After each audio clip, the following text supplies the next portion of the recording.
സംസ്ഥാനത്ത് സിന്തറ്റിക് ലഹരിയും മയക്കുമരുന്നും തടയാനായി ആരംഭിച്ച സംസ്ഥാന സർക്കാരിന്റെ പ്രത്യേക പദ്ധതിയായ ഓപ്പറേഷൻ തുഫാൻ ഒരു വശത്ത് വിജയകരമായി മുന്നോട്ട് പോകുമ്പോഴും പെരുമ്പാവൂരിൽ അന്യസംസ്ഥാന തൊഴിലാളികൾ നിയമത്തെയും പോലീസിനെയും വെല്ലുവിളിച്ചുകൊണ്ട് നടത്തുന്ന പൊതുസ്ഥലങ്ങളിലെ പരസ്യ മദ്യപാനത്തിന് യാതൊരു കുറവുമില്ല.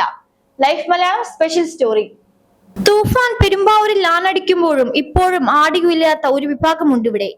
തൊട്ടടുത്തുള്ള ബിവറേജ് ഔട്ട്ലെറ്റിൽ നിന്നും മദ്യം വാങ്ങി അത് പരസ്യമായി കഴിക്കാൻ സർക്കാർ തന്നെ സൗകര്യം ഒരുക്കി നൽകിയ സ്ഥലമാണെന്ന ഭാവത്തിലാണ് ഇവരുടെ ഇരിപ്പ്. പെരുമ്പാവൂർ നഗരത്തിന്റെ ഹൃദയഭാഗത്തുള്ള ബിവറേജ് ഔട്ട്ലെറ്റിന് തൊട്ടു പിന്നിലെ തുറസായ പ്രദേശമാണ് ഇവരുടെ സ്ഥിരം താവളം. ഇവിടെ ദിവസേന നൂറുകണക്കിന് തൊഴിലാളികളാണ് പരസ്യ മദ്യപാനത്തിനായി ഒത്തുകൂടുന്നത്. പലപ്പോഴും എക്സൈസും പോലീസും ഈ പ്രദേശത്ത് പരിശോധന നടത്താറുണ്ടെങ്കിലും ഉദ്യോഗസ്ഥർ മടങ്ങുന്നതോടെ മദ്യപ സംഘം വീണ്ടും സജീവമാകും. പരിശോധനയ്ക്കെത്തുന്നവർ ഇവരെ വെറുതെ ഓടിച്ചു വിടുന്നതല്ലാതെ ശക്തമായ നിയമ നടപടികളിലേക്ക് കടക്കാത്തതാണ് അതിഥി തൊഴിലാളികൾക്ക് വീണ്ടും പൊതുസ്ഥലത്തിരുന്ന് മദ്യപിക്കാനുള്ള ധൈര്യം നൽകുന്നത്. മയക്കുമരുന്നിനെതിരെ ശക്തമായ നടപടിയെടുക്കുന്നതിനോടൊപ്പം ഇത്തരത്തിലുള്ള നിയമലംഘനങ്ങൾ കണ്ടില്ലെന്ന് നടിക്കരുതെന്നാണ് അധികാരികളെ ഓർമ്മിപ്പിക്കാനുള്ളത്. News desk life Malayalam.